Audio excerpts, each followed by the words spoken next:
It is 7 o'clock. I call the meeting, city council meeting, Tuesday, June 3rd, 2025 to order.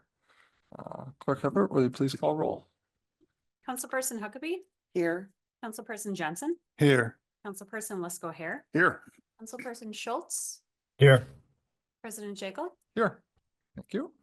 Number 3, public hearings. Tonight we don't have any. Number 4, public comment. The city council will receive comments from city residents.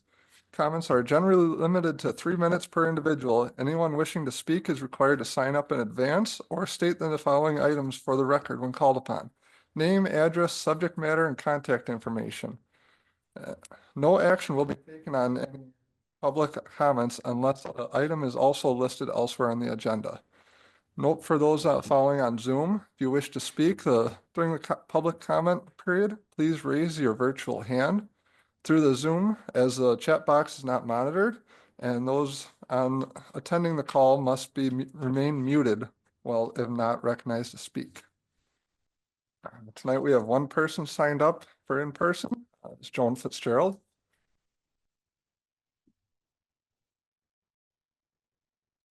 Thank you so much. As you said, I'm Joan Fitzgerald. I live at 545 Stratford Court here in Fort Atkinson. I'm here today to talk to you a little bit about Gun Violence Awareness Day, which is this Friday, June 6th. Since 2018, I've been actively involved in the gun violence prevention movement. And as a state representative, I'm proud to say I recently introduced a joint resolution to recognize this day in Wisconsin. And I'd just like to share with you some of the information from that resolution. In 2013, Hidea Pendleton was shot and killed on a playground in Chicago.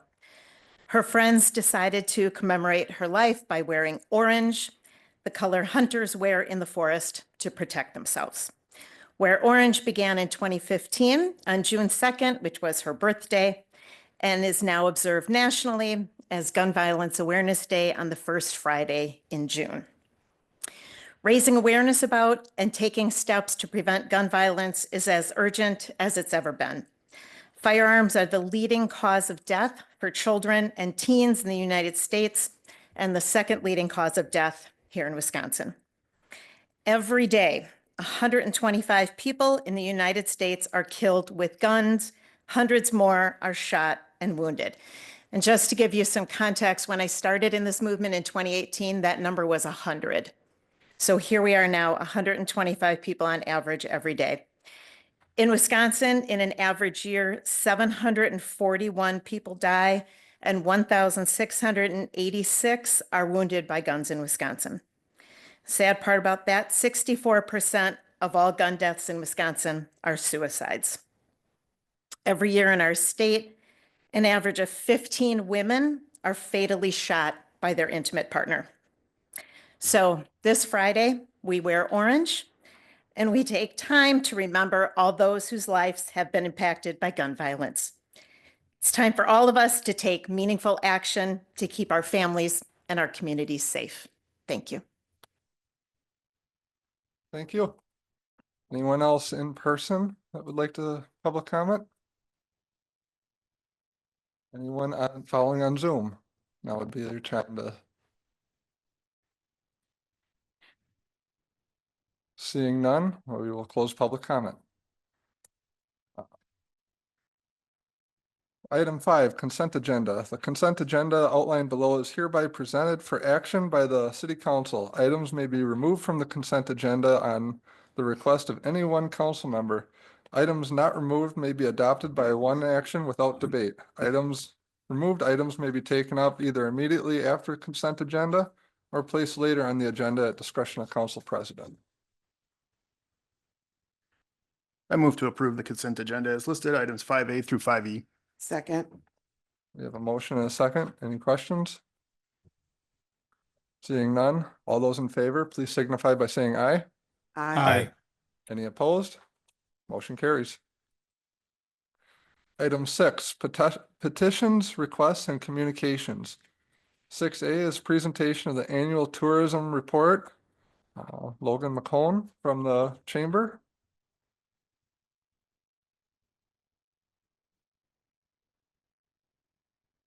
All right, good evening, everybody. Like I said, or like Kyle mentioned, my name is Logan McCone. I work for the Fort Atkinson Chamber of Commerce, where I'm the marketing and tourism manager.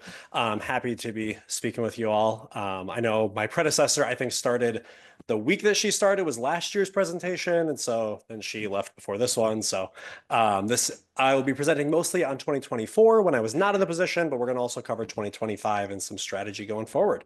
So a little bit about me. I lived in southern Wisconsin all my life. I was born in Janesville. I went to Milton High School. Didn't go very far. Went to Whitewater for college. Got my bachelor's in communications with an emphasis in public relations.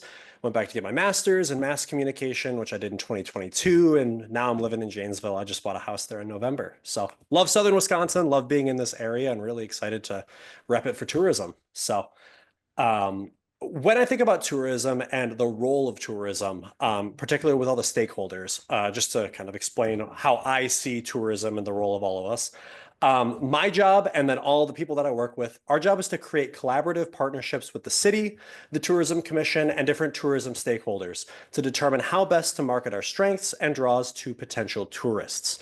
Obviously, I'm allocated some of the room tax dollars to be spent to promote the city. And so it's a really interesting thing with previous jobs where I've had budgets, it's really weird because you don't want to go over the budget and you don't want to dig into the kind of pot of money that we have. But right now we're in a situation where tourism has a kind of pot of money where we're looking for great things that we can do to spend that money to promote the community, and as well as still obviously taking in money as well. So we're really looking for those great opportunities to utilize those funds. And that's something that's really exciting that I'm working with, and then hoping to work with all these stakeholders as well. So looking back at 2024, I obviously was not in the role, but I was the events coordinator at the chamber. So I got to see everything that was going on firsthand. A couple of the things that we did in 2024, we had the Visitor Inspiration Guide, which went out to all the hotels. It basically acts as a marketing piece for Fort Atkinson, talks about all the great businesses we have here. There's advertisements and things to do. We do that every other year, so we're not going to have one this year, but in the fall, I'll be making the 2026 one. And we made a lot of really great changes to this document. It's now a smaller booklet. It's just, I think, a lot more usable of a document. We put a lot of thought into making it more usable and user-friendly. So I think overall that was a really big win for us. We changed up a lot of programming in 2024. We tried out a first-time event, the Glow Run. Overall, as a philosophy, I like to say I really believe in the philosophy of trying things and failing quickly or succeeding quickly. And I think the Glow Run was, in some ways it was a win, in some ways it was difficult. We didn't get as many people as we were hoping, and runs are a little bit difficult to monetize. So it just wasn't the fundraiser that we were hoping for. And it was just a lot of work for not a lot of fundraising. So we're changing it up. We're actually thinking about doing one next year in a different format, but overall, it was a fun event, gave out a lot of trophies, and we did bring in a lot of folks not in Fort Atkinson. It was weirdly a lot of non-Fort Atkinson residents that came here, I think thinking that Fort Atkinson had fireworks. So they came here, and then after that, they went out to different communities. So really brought in a lot of people that normally aren't in Fort Atkinson. And also 2024 was the last year for Rhapsody. We're actually not doing it this year. The event is potentially getting picked up by I believe it's the Lions Club and with working through 1062 Saloon. So they're looking to bring it back in a different way, but the chamber itself is not running Rhapsody in 2025. I think it was a good send-off. Again, it wasn't a really well-attended event, and so we decided to kind of move on to other stuff. But overall, we had a lot of great events in 2024 and learned a lot of stuff. So yeah, looking to 2025. 3 parts here. The Wedding Expo happened in February, and that was one of the earliest events that I started on.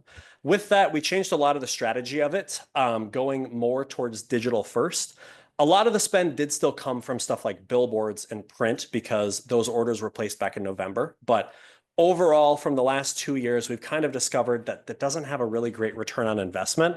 And events like that, it's really more of a digital first focus. And so year over year, we increased attendance by about 15%, which was great. It was also significantly cheaper to promote because we went a little bit away from print and billboards, which tend to be very expensive, and instead focused on digital. So I think going forward, that will help us even more. And I think the event is long-term, we're trending towards kind of a successful event there. And we're looking to make changes. We might make it a rotating event for next year, really trying to figure out what the best fit is for that. Upcoming, we have an event on June 14th called Cheese Louise. There's going to be a cheese crawl. If anybody wants to buy tickets, they are on our website. They're $25. It's awesome. We hope everyone goes. It has a lot of stops. You get, I think, 18 different stops for cheese and alcohol and non-alcoholic pairings. So it's really going to be a fun event, and we're hoping to bring out a lot of people from Fort Atkinson and then not in Fort Atkinson as well. It's a whole day-wide event. It's a partnership with the Horde Dairy Museum, with the Fort Atkinson Club and various other groups as well to really have a full day of programming surrounding cheese. So that's a new event this year. Hoping to tap in and have some great success there. Previously, I am really looking to expand the partnership with Right on the River. That's one of the events here in Fort Atkinson. This year, it was a little bit late because I started in January and started a little late, but especially for next year, I really want to think and utilize Right on the River, similar to other events, as a way to partner with these events that are bringing people to Fort Atkinson and really asking the question of how can we support these events, or how can I support these events, and what do they need to be successful, whether that's signage, whether that's digital type stuff. What can we provide to make them successful? Because ultimately, I think that is the way that tourism brings people in. If it just comes down to the tourism office to bring people in, that's going to be really challenging because we have a lot of really great people that are doing stuff to bring people to Fort Atkinson. And my role, I think, is just to support them in the best way that I can. So. Strategic changes. So last year, Mackenzie did a lot of work figuring out which advertising channel is delivering us return on investment. In the past, we were doing a lot of print ads, and we have a lot of really long-term relationships with advertisers. One of them that I just talked to recently, one of the print publications that we do, we've been doing the same stuff with them for about 25 years. And I find that's really common. We've been doing a lot of the same stuff, which in some ways can be good, but in some ways we also have to think about how things have changed and really where should we be spending the money to change stuff up. So I'm looking to continue that work that Mackenzie's doing. So in short, I'm reducing the amount of spend in print and billboards and instead switching it over to a more digital first strategy with paid search and social media, which so far has been showing pretty good dividends, but there may be some events where it still makes sense to be in print. And we are still doing print. We're still doing some printed guides. Some future developments, just to run through these quickly. I met the county administrator, Michael Lucky, at the Rural Summit, which was in about a month ago. It was a really great event. And speaking with him and talking about JCATC and really the future of kind of tourism here in Jefferson County, one of the exciting things that isn't for sure yet, but is in the works and that they're working on is he wants to hire a communications person in their office as well, which I think would be a really great resource for not only me, but the other tourism folks in Jefferson County to have a person to go to at the county level to work with. So in the past, I don't think there has ever been that person. So if that happens, again, it's not a 100% guarantee yet, but that would be really exciting. And that person will kind of act more as a point person for county tourism, which I think will help a lot. JCATC at present isn't meeting a ton, and the organization as it's sitting has kind of been inactive since Q3 last year. And so in the way that it currently is, we're looking to kind of revise that and make it a more effective body and kind of divide up the work that goes into JCATC. So we're making some adjustments, working with Michael there. And I think that new person at the county will play a big role in that when that person is hired. I don't exactly have a timeline and nothing's really set in stone, but hopefully that will help us kind of revamp that and make sure, because we really want to play a big role, obviously, in countywide tourism. Being Fort Atkinson, I think we are a big player in county tourism, but we're not the only player. And so we want to make sure we're working with everyone else as well. And so I think when we have that person, it'll be a great advancement. One of the other things that I'm working on more recently is I want to develop some of those strategic partnerships specifically with the fireside and with hotels, because I want to do a little bit of consumer research and figuring out the people that stay at the hotels, where are they coming from? Because one of the things that I learned at a conference and have kind of been really interested in is figuring out what cities do people come from that actually stay in the hotels. We found that it's typically between 3.5 to 5 hours away. And I've identified a few of them that I think might be good matches. But of course, we want a little bit more data before really sinking money and resources into advertising to these places. So I think that would be a really great fit in terms of the entities that are obviously bringing in people from far away. they have the people, we go to them and we offer them up a little coupon if they tell us kind of where they came from. And that should help us uncover those like cities for tourism efforts. And so I'm hoping to have that done by the end of the year and then start getting that information in and make some decisions off that. And the final thing on there, chamber rebranding. So that's a big thing that I'm working on now. The Chamber of Commerce is undergoing a full rebrand. We're changing the logo, the colors, making a style guide, and really kind of updating and really making a cohesive look across all of the chamber. So we're working on that. We have a logo that is set to go before our board next week. So fingers crossed it gets approved, and then we'll have a logo, and then we're working on colors. I would show it, but I would hate for it not to be approved. And then we showed it on a recorded meeting and it's not the right logo. So we'll hold off. But that should hopefully be rolling out in August. And then I'm also talking with Bob from Orange Whip. He's the person that did the original logo, to see if we can do a similar thing with Explore Fort, because I would love to make a style guide and make a kind of cohesive look for Explore Fort. It doesn't necessarily have to look like the chamber, but I would just want it to have a cohesive look, just so it looks a little more professional. So goals for upcoming year. The first goal I've listed there is continuing developing those strategic partnerships with the tourism draw events and work with them on the best ways to spend funds based on their need and circumstances. So I'm thinking of the big ones, stuff like Baseball Fest, I would mention Right on the River, anything like that that brings people to Fort Atkinson, finding ways that tourism can be involved and asking them what they need and how best we can support them to get more people here. Again, developing that survey with the fireside and hotels to determine where folks are coming from, complete the chamber rebrand, and create a cohesive look for Explore Fort.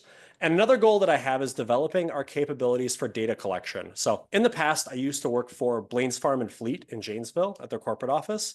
And I did a lot with their CRM and data team there. So I just kind of have a heart for numbers, and I really like data and analytics and all that stuff. So I want to bring that to the chamber. I've been working to set up Google Analytics and GA4 here at the chamber with all the keywords. So and I also want to find a GIS system, so Geographic Information System for the chamber. I've identified a few of them. Placer AI is the main one that I'm hoping for. It is extremely expensive, and so I think you have to justify the cost with use cases, and that's been a lot of the work that I'm doing recently, and I want to develop the use cases before we sink all the money and are like, what are we going to do with this $15,000 tool? I'd rather have those answers in advance. So I want to refine the strategy and use cases for the GIS prior to that implementation. And finally, Placer AI, like I mentioned, I wanted to just go into a little bit. There's a lot more that goes into Placer AI, but essentially what it is, it utilizes your phone data and location data from your phone, and it can tell you where people go, where people stay, where people spend money, and where people go sequentially. So let's say someone goes to Jones. Placer AI can tell you what is the most common place that someone will go after Jones. Where do they go next? If they go to a gas station, where do they go next? It's incredibly powerful and a little bit scary, to be honest. It's a lot of information, but it's really, really powerful in terms of tourism and supporting events. So I've laid out 4 use cases there. I'm not going to read off all the bullet points, but it really allows event analysis. You can drill down to specific locations, specific times, know exactly how many people went there, if they stayed at hotels, how much money they probably spent. It's incredibly powerful and obviously very, very great for events, because we can go to people that are having tourism events at Fort Atkinson and give them that back end support of, hey, this is how many people you brought in. This is the economic impact. It helps them justify a lot of things on their end and helps them make smarter decisions. So I see that part of the role of tourism and supporting them in the future. Travel and tourism, obviously it lets you see overnight stays. Parks and recreation, it's interesting. That's kind of it's adjacent to tourism. I think it's interesting, and it helps with finding grants and helping to support that type of stuff to see how many people use the parks, where are the most common places in Fort Atkinson for people to use. It's just very useful information to know. And then finally, that point there, it generates a lot of reports for marketing, communication, and grant writing. So if we do take on larger projects, I'm thinking of stuff like bicycling, where you want to get a grant to do something, Placer AI information can be really good for getting the rationale behind why you should get those grants, and then getting how much impact those things actually had. So I think it kind of supports a lot of parts of tourism, and putting together this type of stuff. This is the type of work I want to do to justify it and rationalize it in advance. So I think that's my last slide. I think that's it.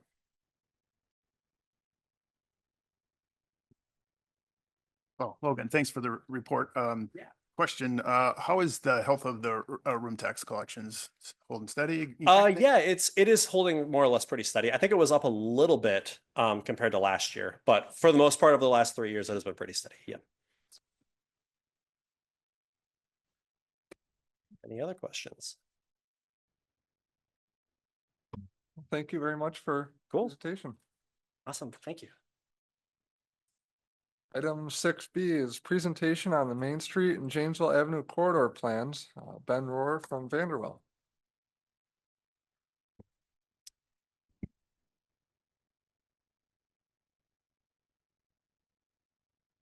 Hello all, back again. I know many of you were able to participate in the meeting that was held a couple of weeks ago, Plan Commission and what we dubbed Workshop Number 2.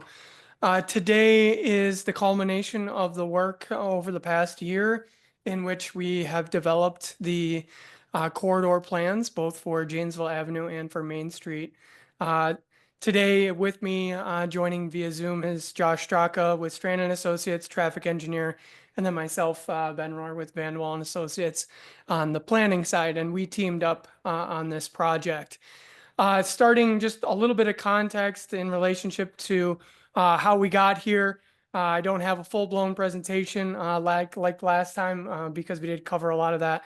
So I did provide an executive summary, but generally speaking, this is a transportation alternative grant that was awarded to the city that helped fund our work on this project.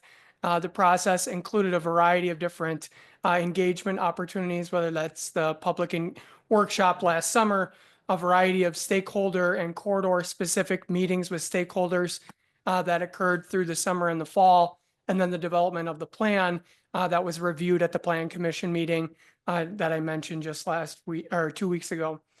So the final draft has been developed with that public input as the forefront of driving the ideas that we created within the document.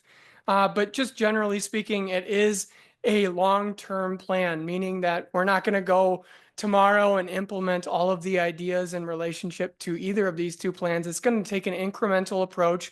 And so what we aim to do was provide a variety of different improvement ideas associated with different estimated costs, and the city can consider those at different times when it so chooses and build those into your budget and do things like that.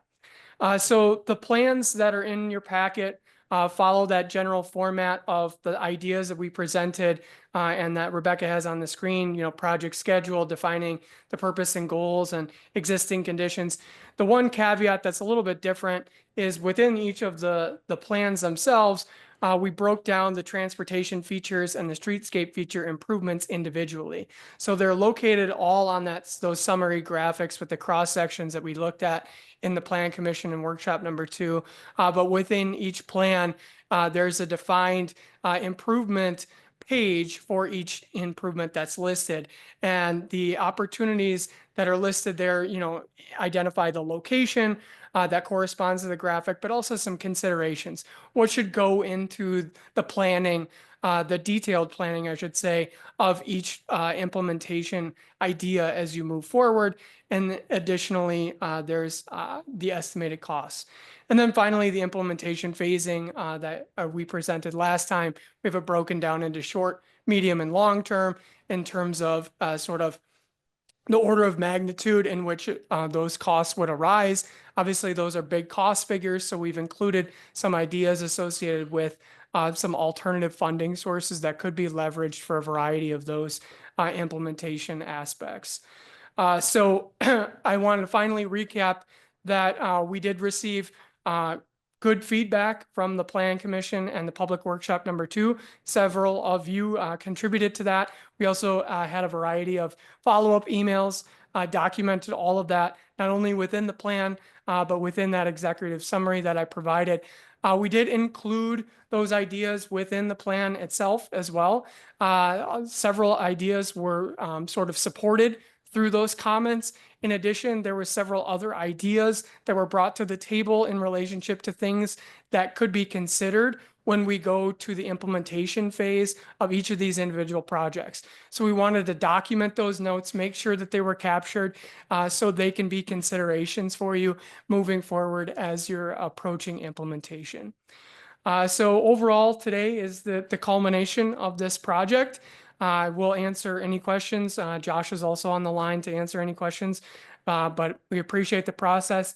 We thought we had collectively a great deal of input through this process and collectively produced a plan that I think shapes a great future for us on Ether Corridor. Thank you. As far as questions goes, is what you're presenting to us at this moment, is it all or nothing? Or are we able to discuss individual things on it and say, we shouldn't do that item? So the plan is created in a way that you can pick and choose as you move forward through implementation, which projects are prioritized and which projects you want to take on. The culmination of all of the work that's been done is to capture these different improvement ideas to improve the way people have transportation along those corridors. So we can discuss specific things today if you'd like, but generally speaking, staff felt comfortable with this version of the plan in terms of pursuing adoption, unless there's other things we want to talk about today. I'm sorry, I'm a late comer to get on board with what you're doing, but I looked it over as far as I could. I spent a lot of time looking at this.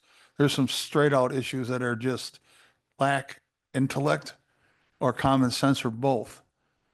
Bump outs on 3rd Street and Main Street? Are you kidding me? The fire trucks right now can't get onto Main Street safely.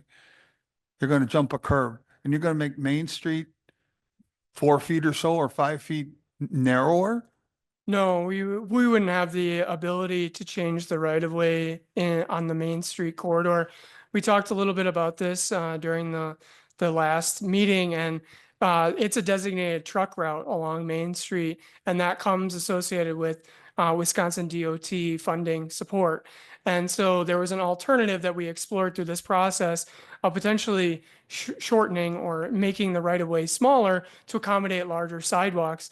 But to retain that truck route, we need to retain the widths. So we ultimately didn't recommend that option. We just explored that option as far as what kind of possibilities are out there. Because we did receive a lot of feedback in relationship to people desiring having larger sidewalks and having more pedestrian-friendly opportunities along Main Street, but ultimately it did not come to fruition. I don't know, Josh, if you wanted to speak specifically to the bump outs, but they're shorter bump outs in relationship to retaining the opportunity for those truck route widths to be met via the WISDOT specs, if I captured that correctly, Josh. Yeah, I think the only thing that, we were looking at a larger bump out scenario, like you said early on, but it couldn't be accommodated with the truck traffic and the large turning movements as was just mentioned. The smaller bump outs are taking more place of where you can push the curb out at some intersections where there's parking now. So instead of there being parking or right turn bay, those would go away potentially, but all those are just options to explore if you're ever going to reconstruct in the downtown area. You obviously would have to do your truck turning movements. You'd have to do your fire truck movements. Some of the corners will be able to accommodate them. Some of them won't. You're right in that case. Like Ben was mentioning, there's kind of a palette of ideas that in the planning level of what we were doing gives you options for the future in order to enhance potentially pedestrians, bikes, and usability of the downtown. But you will not be able to just implement them, just carte blanche. You answered one of my questions for future tonight is your plans and what you're going to do on Main Street includes eliminating some parking places, correct? So I will Mhm. just jump in here Yeah. quick and just mention that any sort of plan for implementation that would take place in the future would come back to council with an actual design plan from an engineer that would show Okay. each of these individual things. And there would be additional opportunities for input from the public and the city council on an actual plan. So this is more of a concept that we would look at as we have the resources to implement, but each individual one of these things, nothing in this plan is cheap enough to happen on its own without some sort of funding source and some sort of additional approval by the city council. Okay, I'm not trying to be a bigger pain than I'm gonna be, but I'm gonna be a pain a little bit on some of these issues. And if what you're telling me is that there are future point where we talk about it, I get over that's functional, because some of the stuff I see in his plan they lack common sense. There's no reason to do that. Like on Main Street, what's Main Street designed for? Simple, horses and buggies. That's the design of Main Street. It's still got the same width, the same everything it was designed for. We're now running semi trucks and traffic and people and bicycles and everything else we could put on the Main Street. So adding more cluster to Main Street or sizing it down at all so we can achieve the classic word of traffic calming is silly. Main Street, I got truck driver friends and I've been asking lots of them about this stuff. And they like, at the moment, they like coming into Fort because it's a straight shot, and if you hit the lights right, they go right through town. And my understanding is you're talking about taking a detour of the truck traffic over to Janesville Avenue and then up Robert Street and back down to Madison Avenue. Is that correct?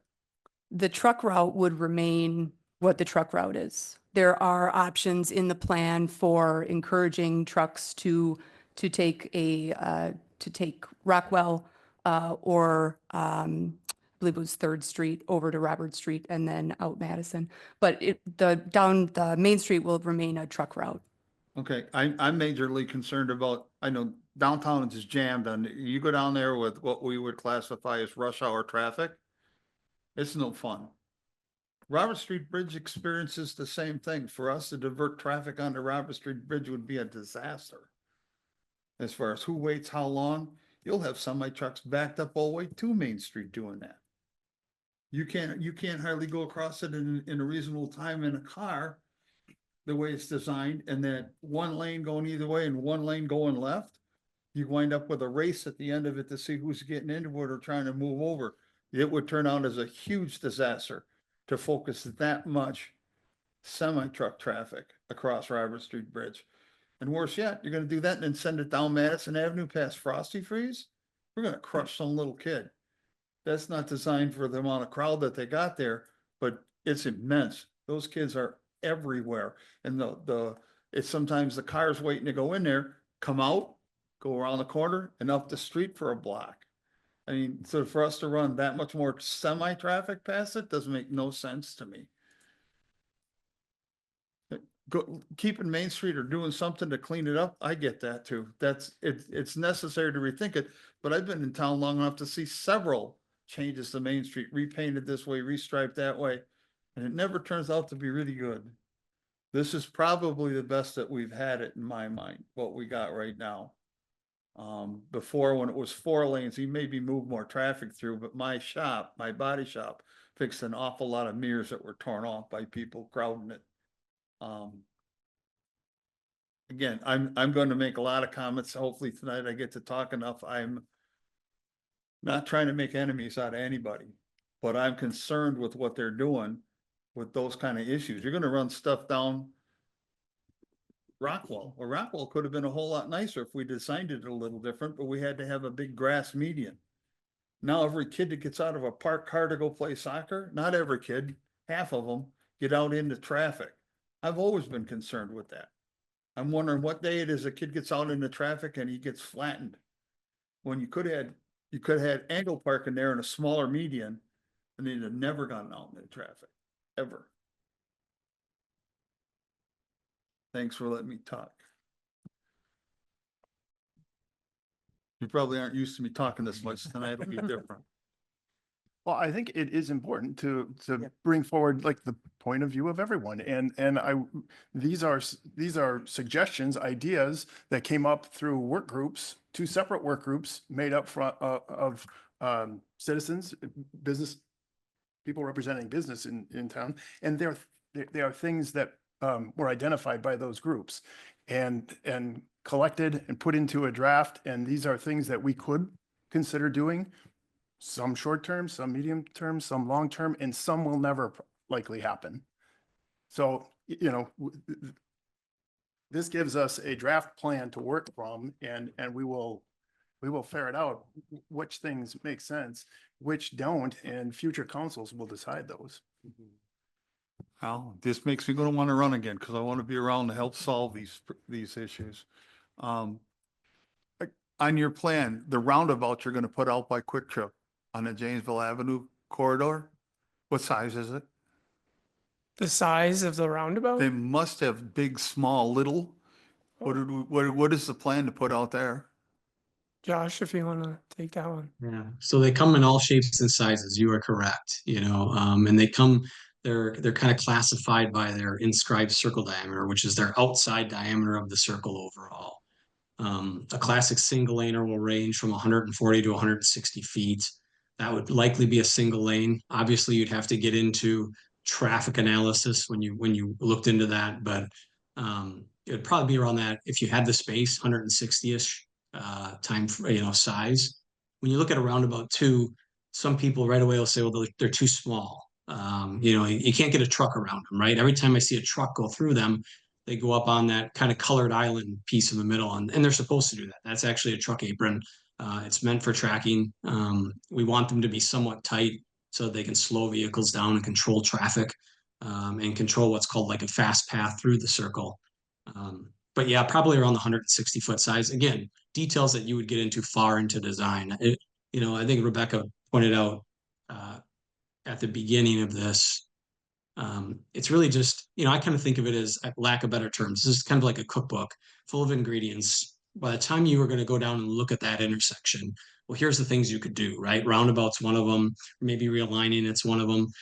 This gives you ideas and thoughts, and then it also allows the city to go out and get funding with these ideas and thoughts to try to fund some of these. If you've kind of thought through some of that and put ideas together, it's easier to get funding too, so that you don't have to pay for it all outside of your own tax dollar funds. But sorry, that was long-winded. Did that answer your question on I'm roundabout part of size? it. I mean, I'm curious on the concept that a roundabout is designed for a semi truck not to be able to go around it. They have to go up over it to slow them down.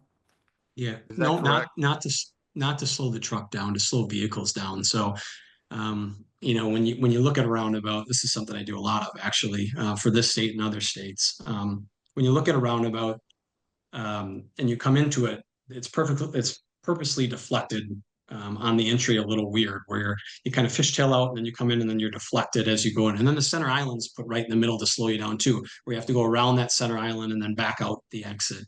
The curvature is on purpose to slow a vehicle down. The idea is to try to have kind of an average speed through the circle, no greater than 25 to 30. Now I say average because all of you will probably say, well, I can go faster. Yeah, you probably can. But it's the average speed that we're designing for.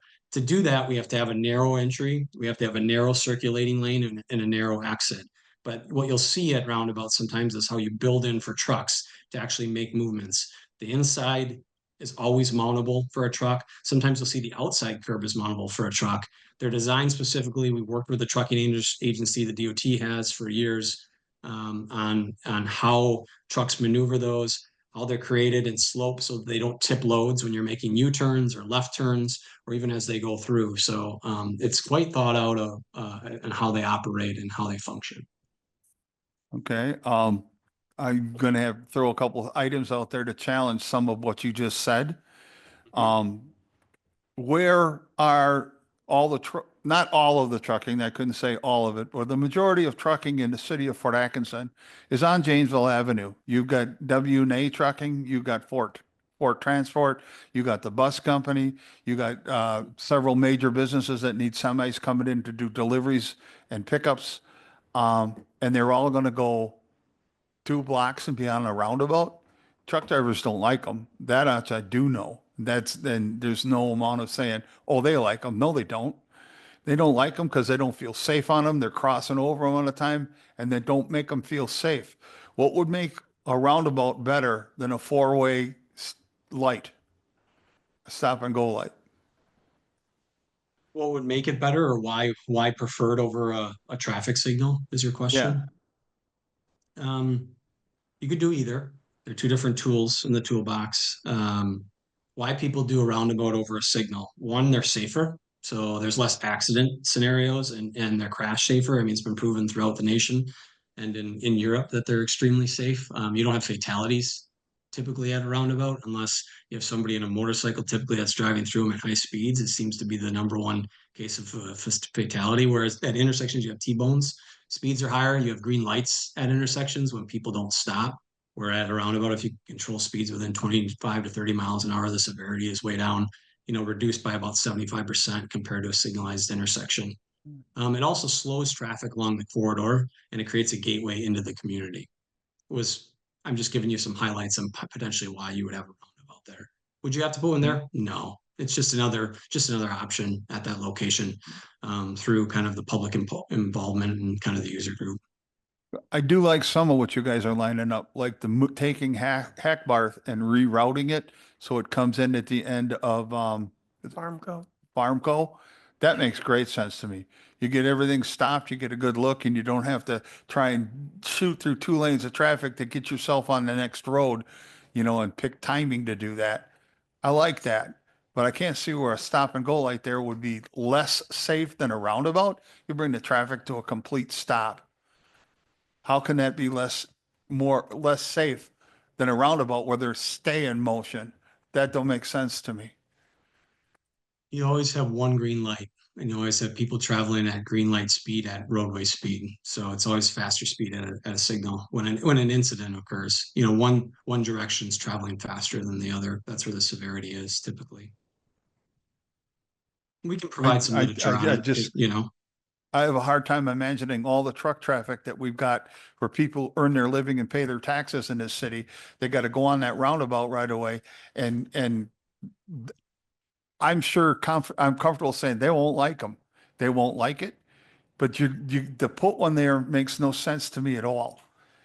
And you can tell me how safe they are in Europe. Well, there's lots of things in Europe that are different, that are safe. Like, I think it's the city of London. They got roundabouts. They don't allow truck traffic downtown at all unless it's small vehicle trucks. So they're all got to park outside town and haul their loads in smaller vehicles. That's not what we're going to propose here. That because they're safe in that format in Europe, don't make putting them safe here on an intersection where when Space Saver lets out, there's quite a flurry of cars down there. And all the trucking companies that are based in Fort, most of them are within a block or two of that. Again, I have total concept that's not as good an idea as just saying, let's put a roundabout in, it's safer. I guess that's the kind of thing where I want to have an opportunity in the future to discuss it and maybe stop the idea. I think that's where we've kind of gathered with this, that this is just a preliminary ideas, just like you said, a grocery bag of ideas. We don't have to take at the checkout when we get there. When we come to the checkout, we can all, again, this comes up, we can truly hash this out at that point of time. I fully understand, do agree with some of your points on them there, but. Well, I'm not trying to drag this meeting out for a whole night or two of me bitching and mumbling, but I'm comfortable more with the idea that the future holds an opportunity to discuss this in detail and pluck different ideas out of the scenario. Mhm. I agree with a lot of stuff our city's doing. Our city managers run this city beautiful, absolutely beautiful. I don't think you could financially be any more sound than what she does. I like things like, let's make my town prettier, but at certain expenses, I don't see it. Sometimes making it prettier and common sense don't play the same role. So I'll chime in here. I do agree with the conceptual plans. Obviously, as the future, as we get into the future, we'll have to refine some of the ideas and concepts before they actually get in place or agreed upon. One of the things I do want to just quickly mention, as someone who runs bikes throughout the city, The Janesville corridor, I really appreciated the planning and the concepts that you put together. Traveling up and down Janesville Avenue, it seems like a patchwork or incomplete sections kind of put together, no cohesive sidewalks. There's a bike path that runs parallel but behind other businesses. Doesn't quite give the access. So I just do want to say, like, I've appreciated seeing the vision for what it could be in the future. And I like some of the ideas that you put in place for it. So thank you. Some of the estimated costs for these, knowing some might be further down the road, for like short term, medium term, long term, are any of the dollar amounts that you have in there, like they are today's dollars? There's not like a projection, like if you were going to do this in the long term or the medium term, this is approximately what it might cost 5 years from now, 10 years from now, or however long. We did not build in an inflation factor to basically account for the unknown variability of what an inflation factor would even mean. Right. Is it 5%? Is it 10%? I don't know. The cost estimates are high level in nature. Some of them come from Josh's work in particular. He's designing roundabouts. He knows how much it costs, and so it is in today's dollars in respect to that element of things. But I think the variability will come into play. In particular, say you're doing some of those streetscaping projects and you decide, well, maybe we aren't going to do all of these benches, or maybe we're going to do more trees. I think there's some variability where you could have cost savings and ultimately come and land near that estimate in all reality with price changes. But no, we did not put an escalator on those. Yeah. Thanks. Yeah, I saw quite a grouping of funding. It wasn't like one big fund and that's ours to spend. Correct. It was all these smaller groups added together. Are they all going to be available when we're ready? Well, I'd love to have an answer to what the federal government will fund moving forward, but I don't have that. Unfortunately, I don't think anyone does. But the one big piece to the pie that we have now is the Transportation Alternatives Program. That grant program through the DOT is what funded this project. And what they look for future implementation dollars is to have a plan like this in place. And that's what Josh is referring to as we have this plan, we've developed it, we want to implement this project from that plan. That directly goes on their short list in terms of ranking very high for that grant program. Am I allowed to bounce around on subjects on your plan? Because I would ask you, your plan does include a town square downtown in that parking lot. Yeah. Where I sat on city council a few years ago where we turned that idea down for the lack of parking, or the parking disturbance that would cause you would lose parking sites in there. Does your plan maintain all the sites and and give me a town square, or does it not do that? We took the direction from staff to include the market concept within the document that you have. We did not change it in any aspect in relationship to the concept that was developed. That we would have the same number of parking spaces is what I'm asking. There are 81 parking spaces with that concept, but again, that is a concept. And if we were to move forward, that would have to be redesigned, that would have to be analyzed, we would have to find a funding source, and it would come back to this body for additional review and feedback and public feedback as well. And I'm a very pro-business individual. His plans on Main Street, they mentioned, could include eliminating parking space on Main Street. You're going to eliminate parking spaces in the future town square. I think we owe something to the businesses that are down there. We won't want our storefronts empty. We've talked about that. We don't want Main Street to be a bunch of historical buildings with nobody in them. And if we make it so that their customers can't get down there or get to them, that's what we'll do. We'll cause that issue. We'll cause one issue by solving a different one. We'll make it pretty, but we'll cause ourselves business. And I can't say I get on board with that. I know that was the defining act that stopped it the last time council saw it, and I sat on that council, and if you're gonna wipe out parking, it didn't happen, and I'm pretty sure I'll stay in that mode. that there's something's got to happen in the city of Fort downtown. You can't put a parking ramp in there, which would be nice in my mind because it's too much money. And I would love to see you put a 2 or 3 level parking ramp down there and make the top level our town square, make it green as you want. Any party up there the city wants and put as many park benches up there as you want and have the problem of having, or the ability to have parking underneath it, lose or gain maintain or gain parking and still have your town square. But it would require that you did a concept that's going on all over the world at the moment. You can't go wider, you go up. Mhm. Again, I think let's kind of move on from this tonight, but that's the biggest thing, this is, like I said, just a concept, I'll I try don't and want to stay- drag us I'll- on to I'll this. try and stay more shut up till we get it, till we're discussing it at a different level. I really appreciate all the work you guys have done for us here. Yeah, At thank least you. giving us a list of ideas in the future to, like you said, we could tackle them, we could just throw these all aside and say, no, we don't want to do these in the future when they come back up, so.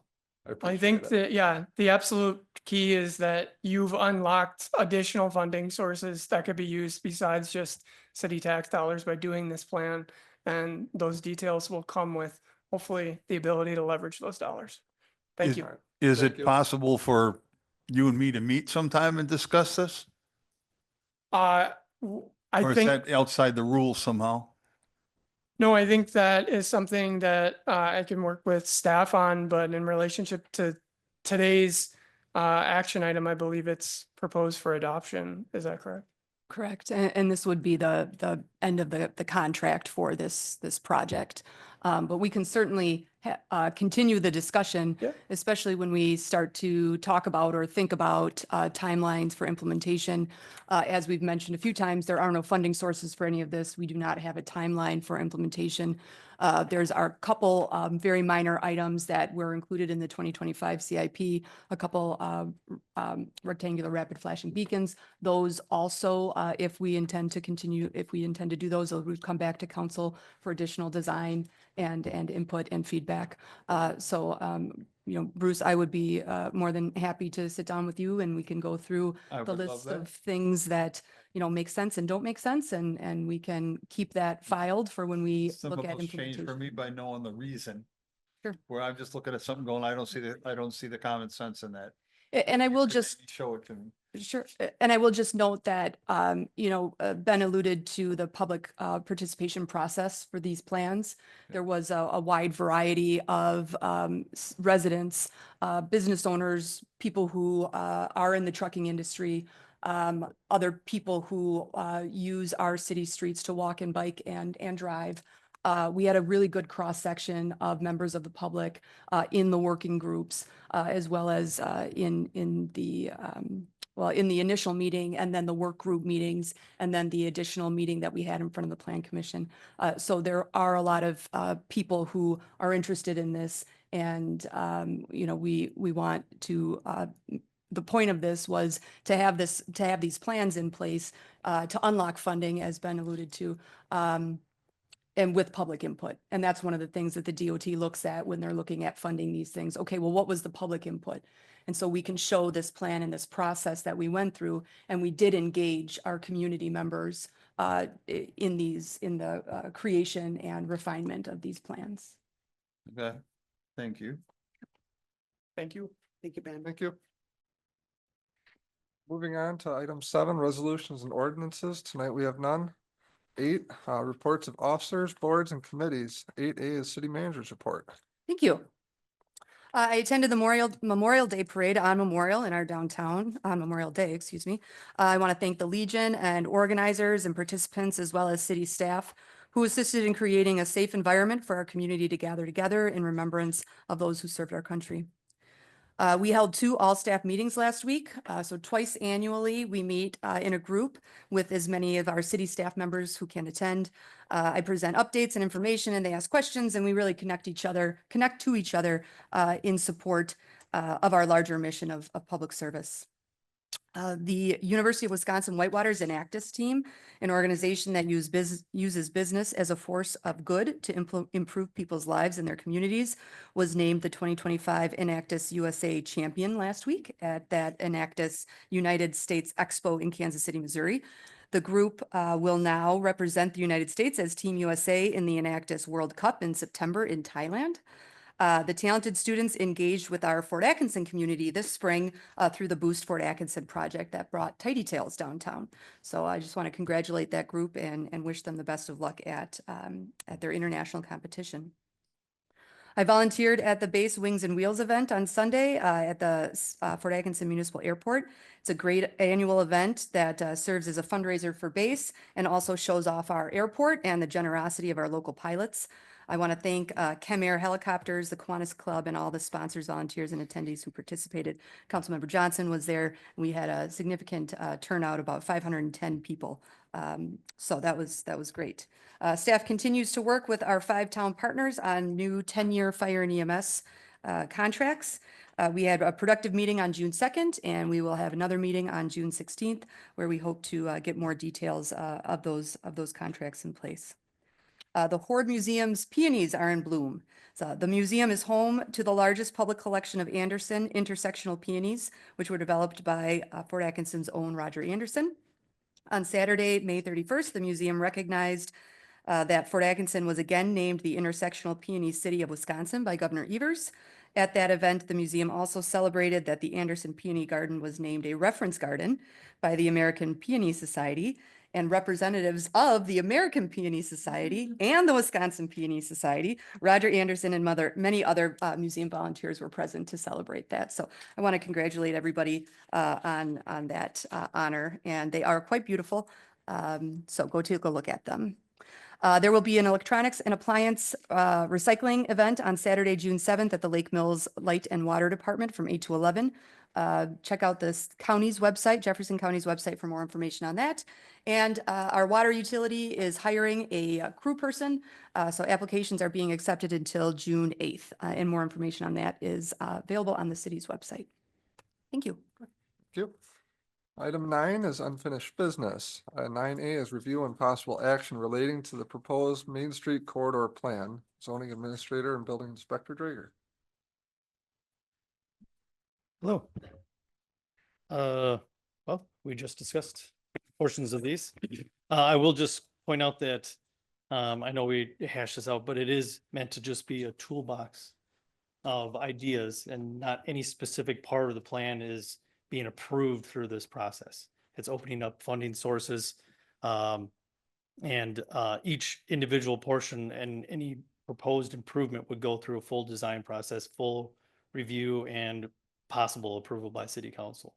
No part of this plan is being approved specifically. It's just the concept, the ideas, the possibilities of some of those. And it's just using feedback from the community of what their ideas were and are at the time. That doesn't mean they can't change in the future as well.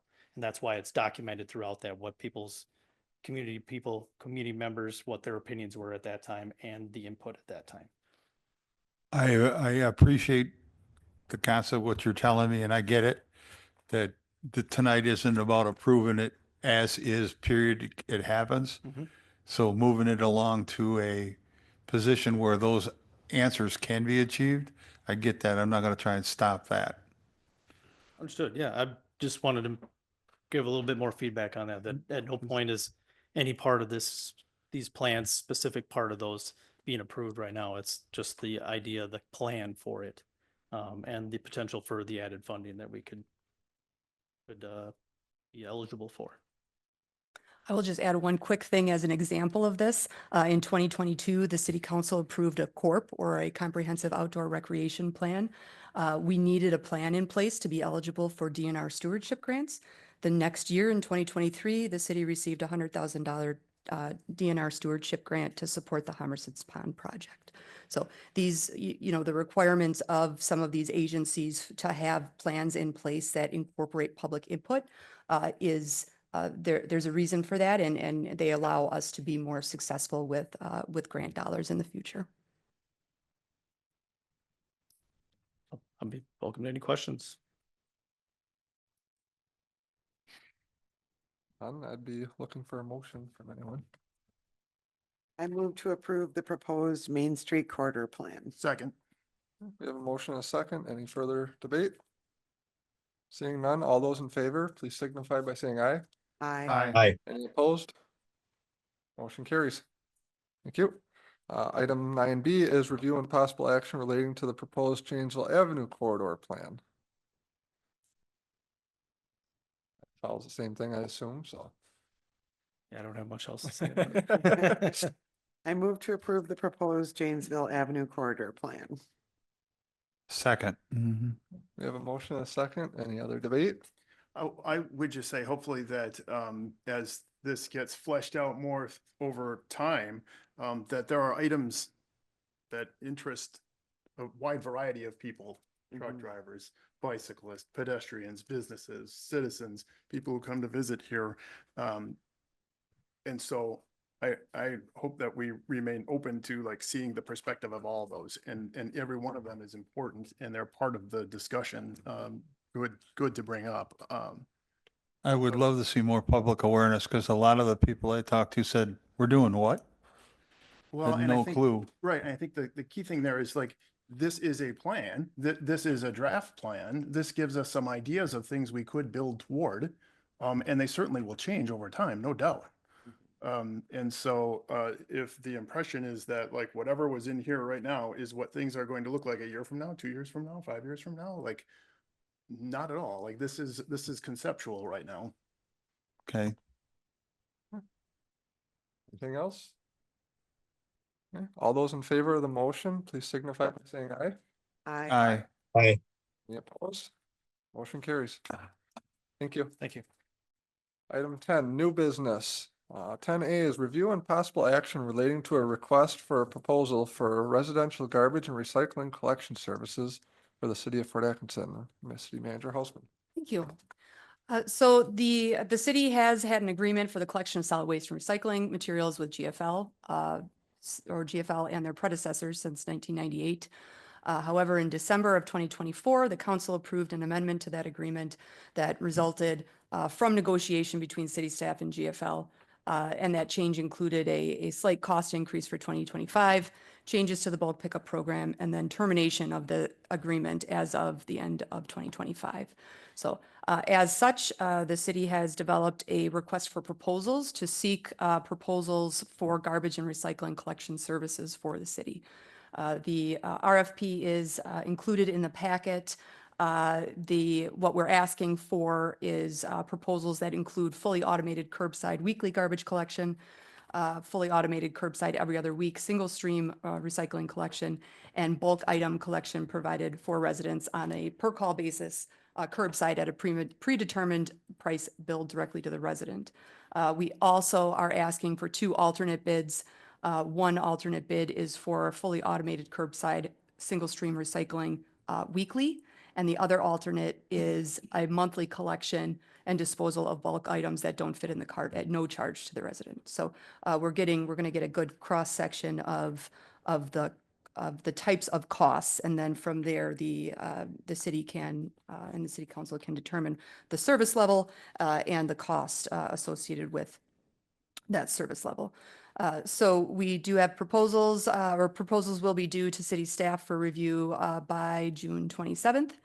And as I mentioned, this RFP does not by itself have any sort of financial implication, but as we did discuss back in December, the contract that we had with GFL had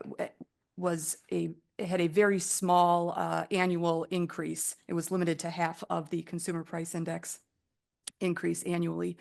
And it was because of that very small annual increase that GFL wanted to negotiate with us. They wanted a 9% increase. They asked several times for that last year.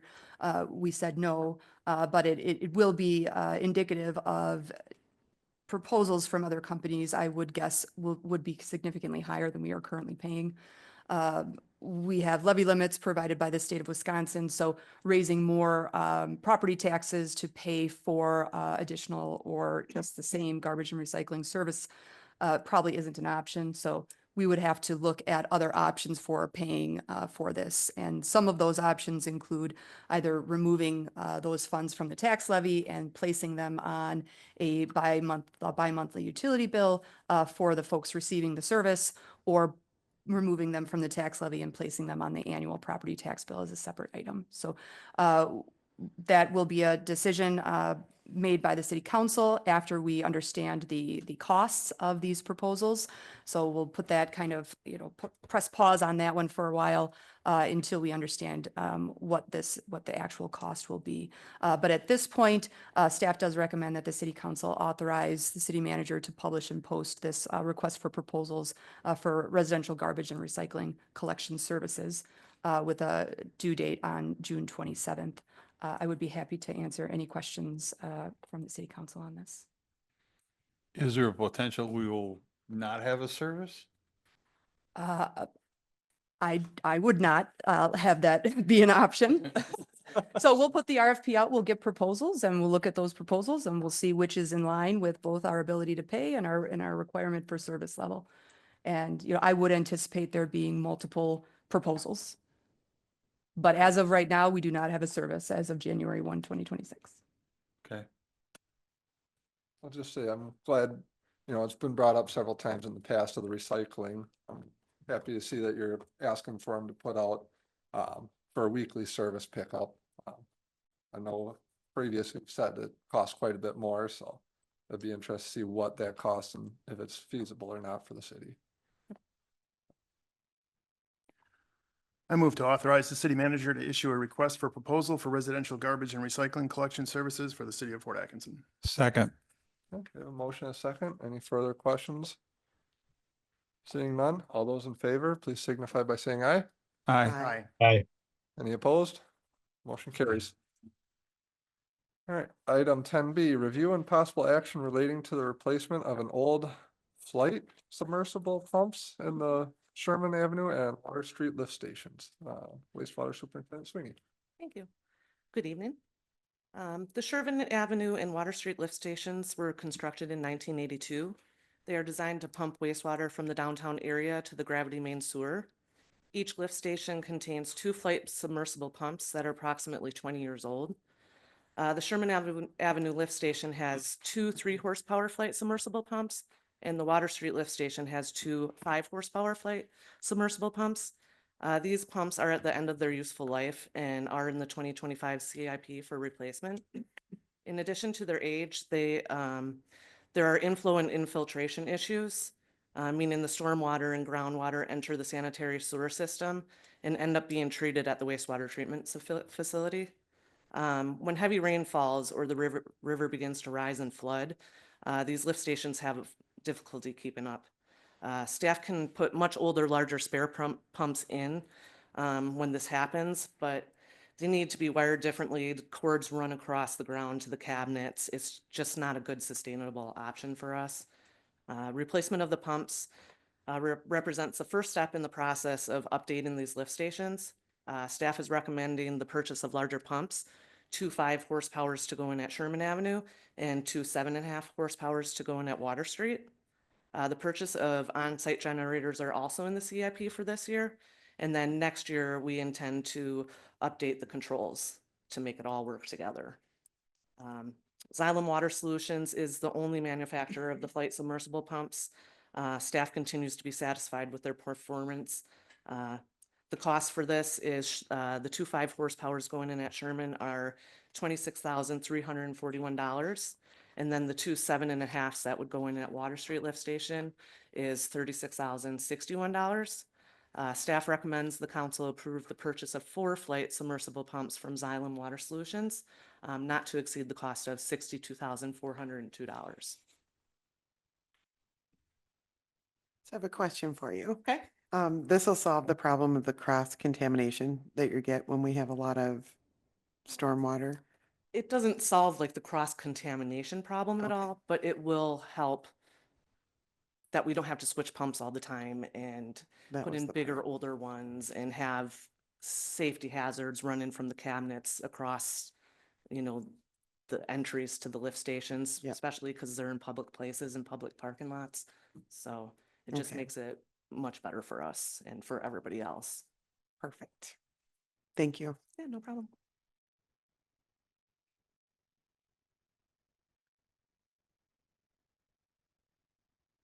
Any other questions?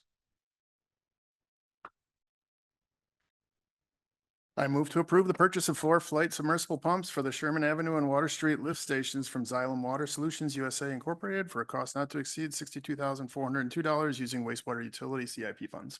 Second. We have a motion and a second. Any other questions, concerns? Seeing none, all those in favor, please signify by saying aye. Aye. Any opposed? Motion carries. All right, 10C is review and possible action relating to the replacement of the original roof on the wastewater utility main building. Okay, the wastewater utility main building has the original roof from 1992. Many areas of the roof have been patched and more areas are needing attention for cracks in the seams, holes, leaks. The 2025 CIP contained $300,000 for replacement. The existing roof has served the city for over 30 years and it's ready for replacement. The utility examined several different types of roofs, but ultimately a direct replacement is the most functional and economical option. The contractor will furnish a layer of mechanically fastened insulation with another layer of insulation over the top of that, and then a 60 mil EPDM roofing and flashing system to cover the entire building per the manufacturer's warranty. The work does include a 20-year warranty and at least a 2-year workmanship warranty on their services. Staff requested 3 proposals for the removal and disposal of the existing roof. They are as follows. Neiman Central Wisconsin Roofing Company came in at $192,750. Pioneer Roofing was $257,000. And FJ Christensen Roofing was $78,063. Staff recommends that the city council accept the proposal from Neiman Central Wisconsin Roofing Company for the replacement of the roof at the wastewater utility main building at a cost not to exceed $192,750,000 using designated wastewater utility CIP funds.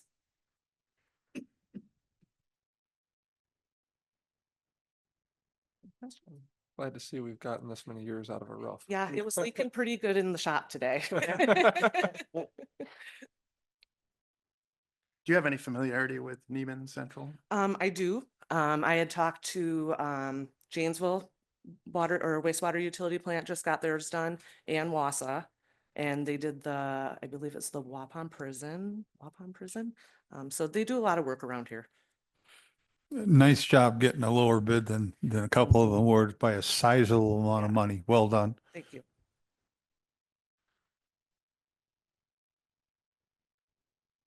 Anything else, from anyone? I move to accept the proposal from Neiman Central Wisconsin Roofing Company for the replacement of the roof at the wastewater utility main building at a cost not to exceed $192,750 using water utility CIP funds. Second. We have a motion and a second. Any further debate? Seeing none, all those in favor, please signify by saying aye. Aye. Any opposed? Motion carries. Thank you. Thank you.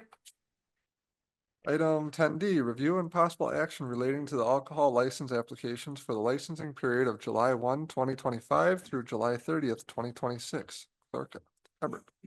Thank you. I do include a lot of information in the memo, but I just want to kind of reiterate a few items here. So when we're talking about alcohol licenses, there's Class A and Class B. We like to use Class A as away, which means you consume the product away or offsite. Class B would also be on-site, so like a bar in that reference. And these are actually the references that are used through the Department of Revenue. So it's kind of silly how it works out, but it makes sense. So, and then you can see that there are quotation marks when you're looking at Class and Class A. So the easiest way I look at that is if you're talking about a Class A liquor, which would be a grocery store selling liquor, for example, Festival, Class A would have the quotations outside of Class and A. So I look at that thinking that it's a bigger container. When you're talking about fermented malt beverages, usually the quotation marks are just around the B. So if you're thinking like a smaller container, that's kind of the easiest way that I'm able to teach new clerks in the business how to remember that. So talking about the licenses, there's also different combinations we can have of the licenses. So you can have a Class A intoxicating liquor, Class A fermented malt, which in this case, it would be like a full grocery store where they would have a full retail store would carry all products. And then also Class B, which again, the B intoxicating liquor and B fermented malt, it's also called a combination license. That's typically a full license that a restaurant would have where they'd be able to serve liquor drinks, beer and wine and whatnot. The fees that we do charge are maximum allowed by state statute. So a liquor license, Class A, Class B liquor is $500. A B fermented malt, whether it's Class A, Class B, that is max of $800. Temporary licenses are $10 per time, which a temporary license is, for example, should the Rotary have their event at Blodgett, they had kind of a garden event last year. That's just a $10 one-time license. I do mention the quotas that we have. The quotas existing are some are state quotas, some are local quotas. The licenses we have available is just a reserve. So a reserve is restricted with a one-time $10,000 price tag. We do have one of those available, which sometimes the $10,000 you can bat an eye, but if we have a new development coming in, they're very excited to know there's a license available. So there is the list of licenses available that are up for renewal. There is a couple that will also be on the June 17th. We just had a little bit delay with staff being able to review the applications and then confirming renewal information. Putting these on the June 17th does not delay licensing for any business. It's not going to interrupt their business operation. That being said, all these current licenses do not expire till June 30th. We have the licenses prepared within the next week or two. So come June 17th, this agenda item will be on the council just to clean up those other ones that were a little late with the paperwork. Their license will be available the next day pending council approval. So no delay in any business operations with anyone. Happy to answer any questions that anyone has on the licenses. The motion does include contingent upon monies owed to the city. This is part of our city ordinance. So this requires them to pay for any past due utility bills or, the license fees themselves. We cannot consider property taxes because the second payment is collected at the county treasurer's office. So it's just pretty much city utilities or any outstanding permits, which we haven't had problems with those. So. And the license committee did review Thank you. these. They did. I always forget that. And they did I forget that. recommend Yes. approval of Yes. the license. License committee met May 27th, and I think we had a pretty solid discussion at that meeting, and they were recommended to council. I move to approve the alcohol beverage license applications for the licensing period of July 1st, 2025 through June 30th, 2026, contingent upon all monies owed to the city are paid prior to license issuance by the city clerk. Second. We have a motion and a second. Any further debate? Seeing none, all those in favor, please signify by saying aye. Aye. Any opposed? Motion carries. Item 10E, review and possible action relating to the cigarette, tobacco, electronic vaping device retail license applications for the licensing period of July 1, 2025 through June 30th, 2026. Clerk Everett again. Thank you. Cigarette tobacco license applications have existed for quite some time. Wisconsin Act 73 that was enacted December of 2023 increased this license to include e-vaping. So businesses that we had locally that were not selling cigarettes or tobacco that were selling e-vaping products are now licensed also. These licenses are not required to be reviewed by the license committee or city council. However, I feel it's appropriate as, it is a license that staff is issuing. We do charge a fee for it, and the businesses are restricted to sell item to certain restricted ages. So I feel it's appropriate to present those. With alcohol licensing, there is a 15-day waiting period from when the application is submitted to the clerk's office from when the council could take action on it. There's not such a delay or a hold with tobacco and cigarette license applications. Noted in the bottom of the memo, the discussion there, Hemp 1848 did submit their application on Friday, May 30th. So when I constructed the memo, it was May 29th. They did submit their application on Friday and is complete and it is full. So with exception of all of those listed, we'd be able to prove all of those now. There would not be cigarette license applications on the June 17th meeting, as that would not be necessary. So again, happy to answer any questions. The charge for a cigarette license is $100, which is a max and set by state statute. so we can't charge any different for there. This does bring in a total revenue for $1,900. I move to approve the cigarette, tobacco, and electronic vaping device retail license applications for the licensing period of July 1st, 2025 through June 30th, 2026, contingent upon all monies owed to the city are paid prior to license issuance by the city clerk. Second. We have a motion and a second. Any further questions, debate? Seeing none, all those in favor, please signify by saying aye. Aye. Any opposed? Motion carries. Thank you. Item 11 miscellaneous. Tonight we have none. Item 12 claims, appropriations, and contract payments. 12A is review and possible action relating to the verified claims presented by the Director of Finance and authorized payment. Move to approve the verified claims as presented. Second. We have a motion and a second. Any debate? This is a roll call vote. Councilperson Huckabee, Aye. Councilperson Johnson, Aye. Councilperson Lesko Hair, Aye. Councilperson Schultz, Aye. President Jekyll. Aye, motion carries. Item 13, adjournment. Move to adjourn. Second. We have a motion and a second. All those in favor, please signify by saying aye. Aye. Aye. Any opposed? We are adjourned. Thank you.